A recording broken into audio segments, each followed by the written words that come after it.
Hey, it's Jay Cohen here.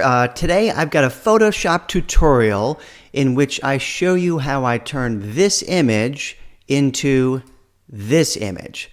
Let's get started.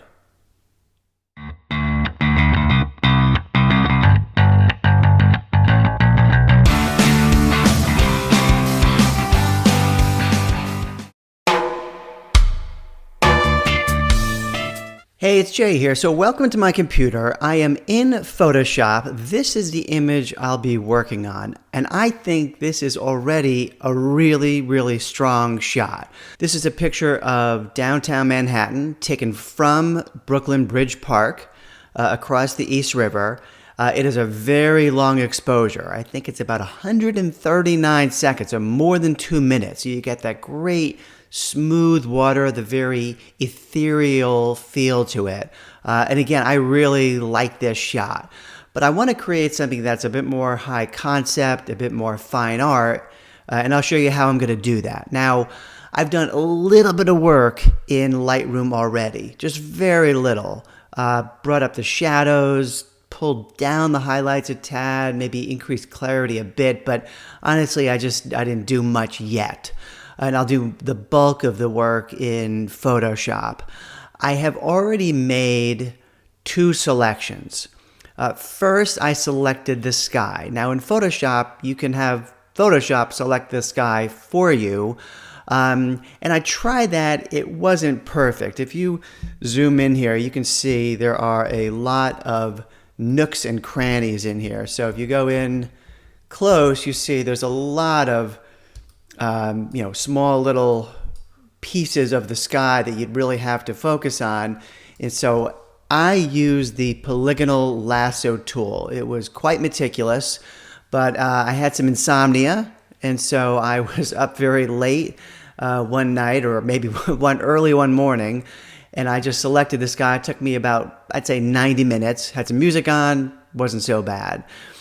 The second selection was the water. That was a heck of a lot easier because it's not quite a straight line. There are some ins and outs you see, but I was able to make the selection of the water relatively quickly. That probably took me about 5 minutes. Now, if I've got the sky selected and the water selected, I can select both, put them together, invert the mask, and then I've got the buildings of the skyline selected. So really I'm working with, say, 3 selections.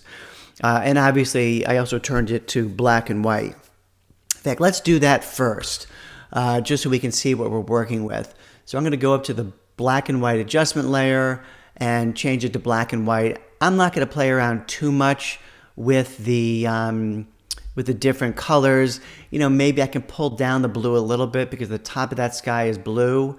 So I pull it back, it'll darken it a little bit. But again, I'm not going to play around too much with that.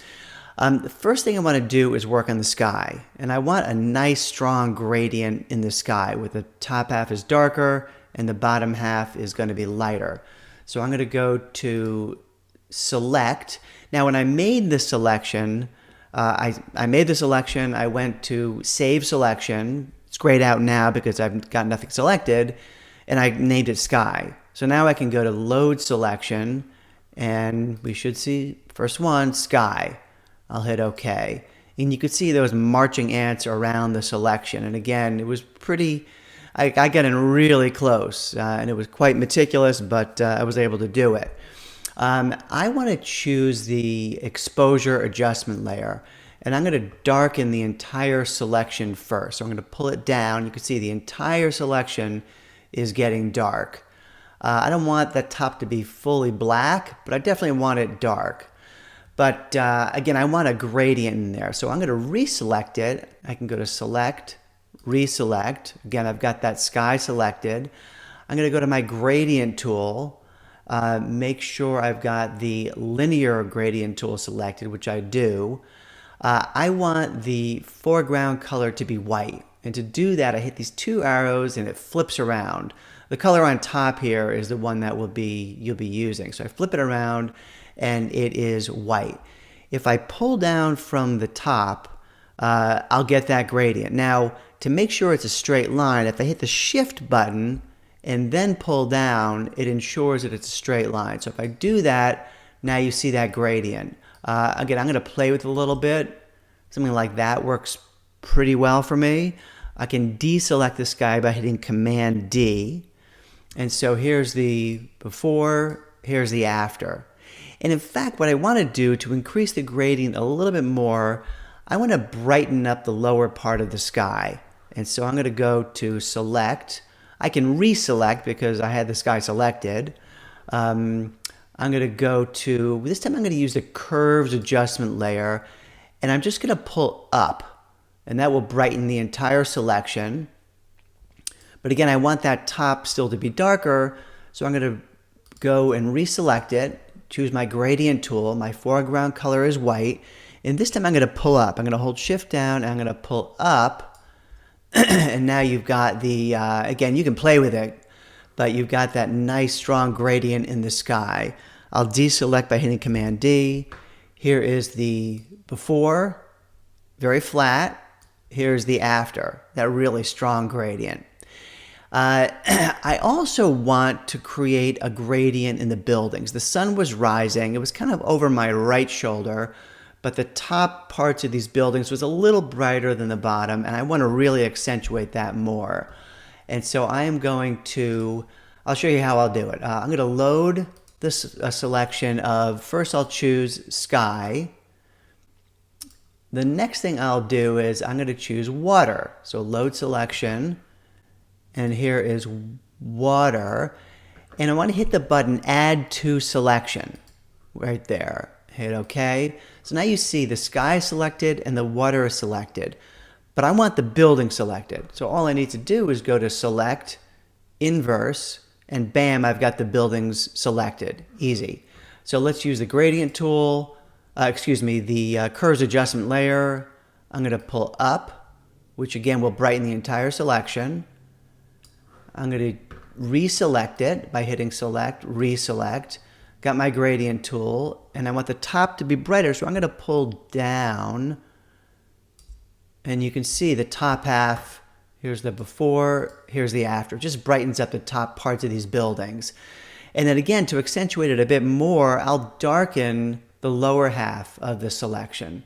And I've already got it selected, so it's a matter of choosing another Curves Adjustment layer, this time pulling down, which will darken the entire selection. I'll reselect it. I'm going to go to the gradient tool and pull up from the bottom of the buildings. And you can see now I've got, here's the before, very flat. Here's the after. I get that really cool gradient. Now I want to work on the water a little bit. Because the lower part of the building is a little darker, the water closer to the building would also be a little darker. And so I want to do that. I'm going to go to Select, Load Selection. I'm going to choose Water, which again I had selected earlier. I'm going to go to the Curves Adjustment layer, pull down, and I think that will darken the entire selection of the water. I'm going to reselect the water, got my gradient tool, and holding down the Shift key, I'm going to pull down, and now I've got that darkness kind of near the, closer to the buildings. You can see this. So here's the before, here's the after. Looks more realistic. I also want to add a little bit of contrast to the water. So what I'm going to do is, since I have the water selected already, I'm going to choose the Curves Adjustment layer again and create a bit of an S-curve. I'm going to pull up on the right and down on the left to create some contrast. And that also accentuates that kind of soft, I wouldn't say reflection, but I guess a reflection of the buildings in the water. So for the water, here's the before and here's the after. Now the other thing I want to do with the buildings, really two things. I want to add a little bit more contrast to the buildings, which is pretty easy. I'm going to go and load a selection of building, which I saved before, or skyline I should say. And again, choose a Curves Adjustment layer and another S-curve. Pull up on the right and down on the left, and so you've got that contrast in the building itself. Before, here's the after. So the other thing I want to do with the buildings is to retain some of the highlights that I eliminated when I darkened the lower half of the skyline. Remember, the sun is rising kind of behind me and to the right, and it is hitting some of these buildings pretty hard in certain parts of the building and creating those highlights. And I want to kind of capture that again. So if I go down to the layer in which I reduced the exposure in the lower part of the skyline, it was this one. So here's the before, here's the after. You can see what I did. But for certain parts of these buildings, I want those highlights to shine through on this layer. So what I'm going to do is make some selections and paint black into those selections to essentially eliminate the darkening or bring back the highlights. So for example, let's look at this building on this side of the frame. You can see this kind of center column here. There's a pretty good highlight. I want to make sure that's fully retained. So I'm going to go up to my polygonal lasso tool. Make sure you've got the mask selected, which I have, and just essentially outline the area where you want to work on. I'm not doing it very precisely, but you'll get a sense. I'm going to choose the brush tool. I want the foreground to be black, so I'm going to flip it around. And if I just paint in here, my flow is 65, so it's pretty good. If I just paint in here, you can see it's bringing back those highlights. I'm going to deselect by hitting Command D. Other parts of the building, this building, which is 55 Water Street, on the right side, I like to see a little bit more of the highlight show through. So I'm going to choose my polygonal lasso tool. Again, I'm not being too precise, but you'll get a sense of what I'm doing. I'm going to just select kind of the right side of this building, get my brush tool. I got a black brush, and just paint in. And it's bringing back those highlights at the lower half of the skyline. Deselect by hitting Command D. This building over here, which I believe is an AIG building, I just happen to know that. I am going to get my polygonal lasso tool, just this one sliver, select it, get my brush, and paint it in. And you're brightening things up. There was a bunch of buildings I did. Again, I'm not going to do them all, but the right side of this building, it creates some nice contrast within the skyline itself. I'm going to choose the brush and paint this in. And certainly this building on the end, this is 8 Spruce Street. This is a Frank Gehry designed building. This one I want to highlight a little bit more. So I'll start by doing what I've been doing, which is kind of selecting the building. The top's not so important because it's really just the bottom that was affected by the darkening.